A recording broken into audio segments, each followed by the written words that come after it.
नमस्कार मंडळी, आज संकष्टी चतुर्थी आहे. मग बनवले की नाही मोदक? आता काही जणांना तळणीचे मोदक आवडतात तर काही जणांना उकडीचे. मला तर पर्सनली तळणीचे आवडतात, त्याच्यामुळे आज मी तळणीचे मोदक बनवणार होते. त्यासाठी एकीकडे छान असं गव्हाचं पीठ घट्ट असं मळून घेतलंय आणि दुसरीकडे हा नारळ फोडायला घेतलाय, जो की मला खूप वेळ फुटतच नव्हता.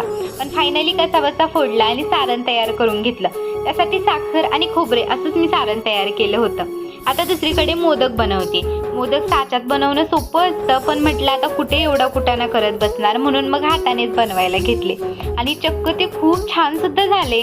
बऱ्याचदा मला मोदकाचे आकारच व्यवस्थित येत नाही, पण आज अगदी छान झाले होते आणि तेही अगदी पहिल्या प्रयत्नात. मी फक्त 21च मोदक करणार होते, कारण आमच्यात जास्त कोणी खात नाही, आम्ही दोघंच आहोत आणि 21 मोदक खूप जास्त होतात. तेही सगळे मोदक बनवून झाले की एकीकडे मी तळायला ठेवले आणि ते तेलात टाकल्यावरती इतके टम्म फुगले होते ना की बघा आता तुम्ही. चला आजसाठी एवढंच.